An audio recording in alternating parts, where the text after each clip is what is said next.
Hi hello friends, welcome to my channel. Aase ಧಾರಾವಾಹಿಯ ಇಂದಿನ ಸಂಚಿಕೆಯಲ್ಲಿ ಏನಾಗುತ್ತೆ ಅಂತ ನೋಡೋಣ. ನೀವಿನ್ನೂ ನಮ್ಮ ಚಾನಲ್ಗೆ ಸಬ್ಸ್ಕ್ರೈಬ್ ಆಗಿಲ್ಲ ಅಂದರೆ ದಯವಿಟ್ಟು ಈಗಲೇ ಸಬ್ಸ್ಕ್ರೈಬ್ ಆಗಿ. ಹಾಗೆ ಈ ಸೀರಿಯಲ್ ನಿಮ್ಗೆ ಇಷ್ಟ ಇದ್ದರೆ ಪ್ಲೀಸ್ ಒಂದು ಲೈಕ್ ಕೊಡಿ. ಇಲ್ಲಿ ಸೂರ್ಯ ಕುಡ್ದಿರ್ತಾನೆ. ಸರ್, ನಿಷ್ಠಾವಂತ ಅಪ್ಪನ ಮಕ್ಕಳಾಗಿ ನಾವು ಹೇಳ್ತಾ ಇರೋದೆಲ್ಲ ಸುಳ್ಳು ಸರ್ ಅಂತ ಹೇಳಿದಾಗ ಅವರು, ಏ ಸೂರ್ಯ, ಏನೋ ಅದು ಏನೋ ಮುಚ್ಚಿಡ್ತಾ ಇದೆಯಾ ಅಂತ ಹೇಳಿದಾಗ ಮನೋಜರು, ಸರ್ ಅವನು ಹೇಳ್ತಾ ಇರೋದೆಲ್ಲ ಸುಳ್ಳು ಸರ್ ಅಂತ ಹೇಳಿದಾಗ ಸೂರ್ಯ, ಏ ಮನೋಜ ಸ್ವಲ್ಪ ಸುಮ್ಮನೆ ಇರೋ ಸರ್, ಈ ಮನೋಜ ನಿಮ್ಮ ಹತ್ರ ಹೇಳಿರೋದೆಲ್ಲ ಸುಳ್ಳು ಸರ್ ಅಂತ ಹೇಳ್ತಾನೆ. ಈಗ ರೋಹಿಣಿಯವರು, ಮನೋಜ್ ಸೂರ್ಯ ಅವ್ರು ನೋಡಿ ಏನೇನೋ ಮಾತಾಡ್ತಾ ಇದ್ದಾರೆ, ಅವ್ರನ್ನ ಕರ್ಕೊಳ್ಳಿ ಅಂತ ಹೇಳಿದಾಗ ಆಗ ರವಿ, ಏ ಸೂರ್ಯ ಆಯಿತು ಸುಮ್ಮನೆ ಇರೋ ಅಂತ ಹೇಳಿದಾಗ ಸೂರ್ಯ, ಏ ಹೋಗಲೇ, ಸತ್ಯವೇ ನಮ್ಮ ತಾಯಿ ತಂದೆ, ಸತ್ಯವೇ ನಮ್ಮ ಬಂಧು ಬಳಗ, ನಮ್ಮ ಕೈಯಲ್ಲಿ ಸತ್ಯ ಹೇಳದೆ ಇರೋಕ್ಕಾಗಲ್ಲ ಅಂತ ಹೇಳಿದಾಗ ದೀಪ್ ದಾಸ್ ಅವರು, ಸೂರ್ಯ ಅದೇನು ಅಂತ ಹೇಳಿಬಿಡೋ. ಈಗ ಸೂರ್ಯ, ಸರ್ ಅದು ನಮ್ಮಪ್ಪ ಇದ್ದಾರಲ್ಲ ಸರ್ ರಂಗನಾಥ್ ಅವರು ತುಂಬ ಒಳ್ಳೆಯವರು ಸರ್. ಅವರು ಒಬ್ಬರಿಗೆ ಸುಳ್ಳು ಹೇಳಬೇಕು, ಮೋಸ ಮಾಡಬೇಕು ಅಂತ ಹೇಳ್ಕೊಟ್ಟಿಲ್ಲ ಸರ್. ಅವರು ತುಂಬ ಒಳ್ಳೆಯವರು. ಅದಕ್ಕೆ ನಾನೀಗ ಸತ್ಯನ ಹೇಳ್ತಾ ಇದ್ದೀನಿ ಸರ್. ಹೇಳಬೇಕಾದ್ರೆ ಇಲ್ಲಿಗೆ ಮೀನಾ ಬರ್ತಾಳೆ. ಆಗ ರೋಹಿಣಿಯವರು, ರೀ ಮೀನಾ ಅವರೇ, ನಿಮ್ಮ ಯಜಮಾನರನ್ನ ಕರ್ಕೊಂಡೋಗ್ರಿ ಮೊದಲು ಅಂತ ಹೇಳಿದಾಗ ಮೀನಾ, ರೀ ನಿಮಗೆ ಕುಡಿಬಿಡಿ ಅಂತ ಹೇಳಿದ್ದೆ ತಾನೆ, ಬನ್ನಿರಿ ಹೋಗೋಣ ಅಂತ ಹೇಳಿದಾಗ ದೀಪ್ ದಾಸ್ ಅವರು, ವೆಯ್ಟ್ ಇರಮ್ಮ, ಆ ಸೂರ್ಯ ಏನೋ ಹೇಳಬೇಕು ಅಂತಿದ್ದಾನೆ, ಕೇಳಿಸ್ಕೊಳ್ಳೋಣ.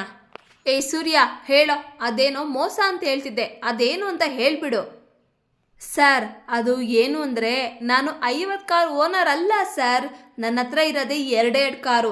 ಒಂದು ಸೆಕೆಂಡ್ಸ್ ತಾಂಡಿದ್ದು, ಇನ್ನೊಂದು 4th 5th ಇರಬೇಕು ಸರ್.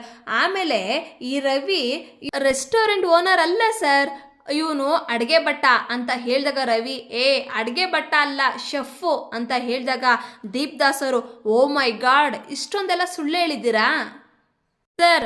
ಆಮೇಲೆ ಈ ಮನೋಜ ಇದ್ದಾನಲ್ಲ ಸರ್, ಅವನು ದೊಡ್ಡ ಬಿಸ್ನೆಸ್ ಮ್ಯಾನ್ ಅಲ್ಲ ಸರ್, ಒಂದು ಅಂಗಡಿ ಡೀಲರ್ ಅಷ್ಟೇ ಅಂತ ಹೇಳಿದಾಗ ದೀಪ್ ದಾಸ್ ಅವರು, ಹಾಗಾದರೆ ನನಗೆ ಸುಳ್ಳು ಹೇಳಿದ್ದು ಯಾಕೆ ಮನೋಜ್ ಅವರೇ? ಆಗ ಸೂರ್ಯ, ಸರ್ ಸುಳ್ಳು ಹೇಳಿದ್ದು ಯಾಕೆ ಅಂದರೆ ಎಲ್ಲ ಈ ಮನೋಜನ್ಗೋಸ್ಕರನೇ ಸರ್, ಮನೋಜನ್ಗೋಸ್ಕರನೇ. ಅವನು ಸಿಕ್ಕಾಪಟ್ಟೆ ಓದಿದ್ದಾನೆ ಸರ್, ಆದರೆ ಬುದ್ಧಿ ಮಾತ್ರ ಇಲ್ಲ ಪೆದ್ದ ಸರ್. ಅವನೇನಾದರೂ ಬೆಳೆದು ನಿಂತ್ಬಿಟ್ಟು ಏನಾದರೂ ಸಾಧನೆ ಮಾಡಿಬಿಟ್ರೆ ನಮಗಿಂತ ಖುಷಿ ಪಡೋರು ಯಾರೂ ಇಲ್ಲ ಸರ್. ಆದರೆ ಅವನು ಏನು ಮಾಡೋದೇ ಇಲ್ಲ ಸರ್. ನಾವು ನೇರ ಕಿತ್ತಾಡ್ತೀವಿ, ಹೊಡೆದಾಡ್ತೀವಿ, ಆದರೆ ಮನಸ್ಸಲ್ಲೆಲ್ಲ ಹಣ್ಣು ತಮ್ಮಂದ್ರು ಹಾಳಾಗಲಿ ಅಂತ ಆಸೆ ಪಡಲ್ಲ ಸರ್, ನಾವು ಆಸೆ ಪಡಲ್ಲ ಸರ್. ಇವನಿಂದ ನಮಗೆ ಏನೂ ಆಗಬೇಕಾಗಿಲ್ಲ ಸರ್, ಆದರೆ ಇವನೇನಾದರೂ ಬೆಳಿತಾನೆ ಅಂದರೆ ನಾವೆಲ್ಲ ಸಪೋರ್ಟ್ ಮಾಡ್ತೀವಿ ಸರ್. ಈಗ ದೀಪ್ ದಾಸ್ ಅವರು, ಏ ಮನೋಜ, ಇಷ್ಟಾದರೂ ಈ ಡೀಲ್ ಕೊಡ್ತೀನಿ ಅಂತ ಅಂದ್ಕೊಂಡಿದ್ಯಾ ಅಂತ ಹೇಳಿದಾಗ ಮನೋಜವರು, ಸರ್ ಹಾಗಾದರೆ ಕೊಡೋದಿಲ್ವ ಸರ್ ಅಂತ ಹೇಳಿದಾಗ ಅವರು, ನೋಡಪ್ಪ ನೀನೇ ಈ ಸತ್ಯನ ಹೇಳ್ಬೋದಿತ್ತು, ಆದರೆ ನಿನ್ನ ತಮ್ಮ ಎಲ್ಲ ಸತ್ಯನೂ ಹೇಳಿದ್ದಾರೆ. ನೀನು ಹೇಗೋ ಏನೋ ಗೊತ್ತಿಲ್ಲ, ಆದರೆ ನಿನ್ನ ತಮ್ಮ ಎದೆ ಮುಡ್ಕೊಂಡು ಎಲ್ಲ ಸತ್ಯನೂ ಹೇಳಿದ್ದಾರೆ. ಅವ್ರಿಗೋಸ್ಕರ ಈ ಡೀಲನ್ನು ಕೊಡ್ತಾ ಇದ್ದೀನಿ. ನಿಮ್ಮ ಮನೆಯವರು ತುಂಬ ಒಳ್ಳೆಯವರು ಕಣಯ್ಯ, ಆದರೆ ನೀನ್ಯಾಕೆ ಈ ರೀತಿ ಆಗಿದ್ಯಾ? ಆದರೆ ಜೆನ್ಯೂನಾಗಿ ನೀನು ಈ ಕೆಲಸನ ಮಾಡಬೇಕು. ನಿನಗೆ ಡೀಲ್ ಕೊಟ್ಟಾಗಿದೆ, ಚೆನ್ನಾಗಿ ಕೆಲಸ ಮಾಡಿ ತೋರಿಸ್ಬೇಕು. ನನಗೆ ಬೆಳಿಗ್ಗೆನೆ ರಾಜಸ್ಥಾನಕ್ಕೆ ಹೋಗಬೇಕು, ಫ್ಲೈಟ್ ಇದೆ, ನನಗೆ ಹೋಗಿ ರೆಸ್ಟ್ ಮಾಡ್ತೀನಿ ಅಂತ ಹೇಳಿ ದೀಪ್ ದಾಸ್ ಅವರು ಇಲ್ಲಿಂದ ಹೊರಡ್ತಾರೆ. ಮನೋಜ್ ಅವರು, thank you sir, thank you so much ಅಂತ ಹೇಳಿ ಅವ್ರನ್ನ ಕಳಿಸ್ಕೊಡ್ತಾರೆ. ಈಗ ದೀಪ್ ದಾಸ್ ಅವರು ಸೂರ್ಯನ ತಬ್ಕೊಂಡು ವಿಷಸ್ ಹೇಳ್ತಾರೆ.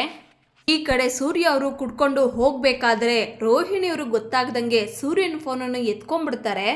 ಈಗ ಎಲ್ಲರೂ ಕುಡ್ಕೊಂಡು ಮನೆಗೆ ಬಂದಿದ್ದಾರೆ.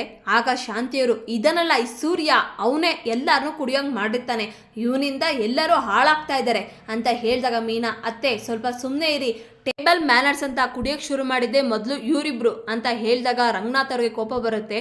ಕುಡಿಯೋದು ಒಂದು ಮ್ಯಾನರ್ಸ್ ಏನಮ್ಮ, ಕುಡಿಯೋದು ಒಂದು ಮ್ಯಾನರ್ ಅಂತ ನನಗೆ ಇವತ್ತೇ ಗೊತ್ತಾಗಿದ್ದು. ನೀ 3 ಜನಕ್ಕೂ ಹೇಳ್ತಾ ಇದ್ದೀನಿ, ನಿಮ್ಮ ಮನೇಲಿ ಏನಾದರೂ ಬಂದರೆ ನೀ 3 ಜನಕ್ಕೂ ಕಾಲು ಮುರಿದಾಕ್ಬಿಡ್ತೀನಿ. ಇವತ್ತು ಈಚೆನೆ ಬಿದ್ದಿರಿ. ಸೂರ್ಯ ರವಿ ಮನೋಜ್ ಅವ್ರಿಗೆ ಹೇಳ್ತಾರೆ. ಇದನ್ನು ಕೇಳಿ ಮೀನಾ ಶಾಕ್ ಆಗ್ತಾಳೆ. ಇಲ್ಲಿಗೆ ಸಂಚಿಕೆ ಮುಕ್ತಾಯಗೊಳ್ಳುತ್ತೆ. ದಯವಿಟ್ಟು ನಿಮ್ಮ ಅನಿಸಿಕೆಗಳನ್ನು ಕಮೆಂಟ್